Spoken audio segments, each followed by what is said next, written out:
അപ്പോൾ നമ്മൾ കേരള ലൈവ് നല്ല സിനിമയിലെ ഒരു പ്രധാനപ്പെട്ട സീനാണ് എടുത്തിട്ടുള്ളത്. ടെക്സ്റ്റൈൽസ് വളരെ കഷ്ടപ്പെട്ടാണ് ഇവിടെ ജോലിക്ക് കയറ്റിയത്. ഇവിടെ 100% അത്ര ഹാപ്പി ഒന്നല്ല. അപ്പോൾ ഇതിനെ തൊട്ട് മുമ്പുള്ള സീൻ എന്താണെന്ന് വെച്ച് കഴിഞ്ഞാൽ ഇവരുടെ അച്ഛൻ അവിടെ മരിച്ചു, വൃക്കരോഗിയായിരുന്നു, അവർ മരിച്ചു. അപ്പം അതിന് ശേഷമാണ് ഞാൻ ഇവിടെ കാണുന്നതാണ് പറയുന്നതാണ് ആ ജോലിൻ്റെ ഇടയിലാണ് ഇവിടെ ഇറങ്ങി വരുന്നത്. അപ്പോൾ ഞങ്ങൾ അനിക്കേട്ട ഇവിടെ തുടക്കം ആ 2 സ്റ്റെപ്പ് നേരെ ഇറങ്ങി വന്നുകൊണ്ടാണ് ഷോട്ട് ആരംഭിക്കുന്നത്. ഞങ്ങൾ പകുതി ഇവിടുന്ന് പറഞ്ഞ് ബാക്കി ഇങ്ങോട്ട് വരും.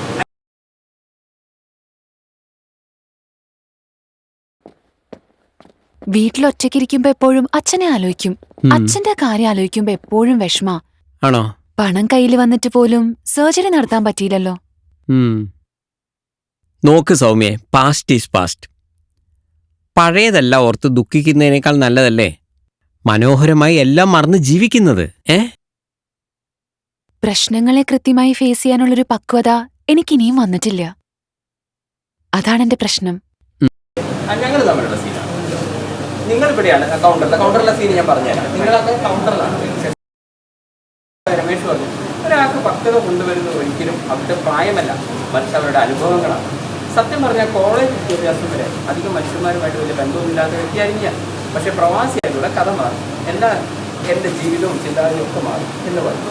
അപ്പോൾ ഈ പറയുമ്പോഴൊക്കെ തന്നെ നമ്മുടെ സ്റ്റാഫ് എല്ലാവരും ഒരു സൈഡിൽ അവരവരെ ജോലികൾ ചെയ്തുകൊണ്ടിരിക്കുന്നു. ഓക്കെ, ഒരുപാട് സംശയമുണ്ട്. ഇത്രയും എത്തുമ്പോഴാണ് ഇങ്ങനെ അതിവിടെയാണ് ഇവിടെ. അപ്പോൾ ഈ സംസാരം ഇതിൻ്റെ സമയത്ത് ഈ പറയുന്നതിനിടയിൽ കൂടെ ഇങ്ങനെ എന്തെങ്കിലും വെച്ചില്ല, ജസ്റ്റ് ഇങ്ങനെ അവിടുന്ന് വന്നിട്ട് ഈ സൈഡിൽ വന്നിട്ട് ഈ സൈഡിൽ നിന്ന് വന്നിട്ട് ഇവൻ അങ്ങോട്ട് മുകളിലേക്ക് കയറാൻ നോക്കുമ്പോൾ അവിടെ ഈ സൈഡാണ് ആ സൈഡ് അവന് കൺഫ്യൂഷൻ. അപ്പോൾ ഞങ്ങളുടെ ഇതിൽ ജോലിക്കിടയിലും യാത്രക്കിടയിലൊക്കെ ഒരുപാട് ആളുകളെ പരിചയപ്പെട്ടു. മാഡം, ഈ പാന്റിന്റെ ഒക്കെ സെക്ഷൻ എവിടെയാ? അത് ആ സൈഡിലാ, അവിടെ ആളുണ്ട്. ഓ, അവിടെയാ. Okay, thank you. വരൂ. ഓ, ഇവിടെ ഫുൾ വെറൈറ്റി സാധനങ്ങളാ. ഇതൊക്കെ പുതിയ പീസുകളാ. ഈ ഡ്രസ്സ് നിനക്ക് നന്നായി ചേരുന്നുണ്ടേ. ഡ്രസ് എന്നല്ല, ഇവിടുത്തെ എല്ലാ ഡ്രസ്സും എനിക്ക് ചേരുന്നുണ്ട്. യഥാർത്ഥത്തിൽ ഇവിടുത്തെ ജോലി ഞാൻ എൻജോയ് ചെയ്യുന്നുണ്ട്. പക്ഷേ ഇവന്മാർ എന്നെ രാത്രി 8 മണി വരെയൊക്കെ ഇവിടെ പിടിച്ചു നിർത്തും. എന്റെ അമ്മോ, അതൊന്നും ആലോചിച്ചിട്ട് കാര്യമില്ല സൗമ്യേ. പ്രൈവറ്റ് കമ്പനി അല്ല അങ്ങനെ. ഇപ്പൊ തന്നെ ഞാൻ ജോലി ചെയ്യുന്ന കേരള ലൈവ് ചാനലിന്റെ അവസ്ഥ എന്താ? സിനിമ റിവ്യൂ ഒക്കെ ചെയ്യുമ്പോ എനിക്ക് എന്തെല്ലാം ഭീഷണികളാ വരുന്നതെന്നാണ് നീ വിചാരിച്ചത്? ആണോ? എന്ത് ചെയ്യാനാ, ഇതൊക്കെയാണ്. നമ്മളെ മാരേജിൽ എന്താണ്. അപ്പോൾ ഈ സമയത്ത് ഇവർക്കുള്ള ഡ്രസ്സൊക്കെ കാണിച്ചു കൊടുക്കുന്നുണ്ട്. അതെല്ലാം അതിൻ്റെ ലൈഫിലേക്ക് പോകുന്നുണ്ട്. ഇവിടെ ആർക്കും ഏതെങ്കിലും സംശയം ഉണ്ടാവും. ഇതിൻ്റെ കോസ്റ്റ്യൂം നമുക്ക് ചെയ്ത് നോക്കാം. ഇതേ കോസ്റ്റ്യൂം തന്നെ അതേ തന്നെ വരും. അപ്പോൾ കസ്റ്റമർ ചെയ്യാമല്ലേ?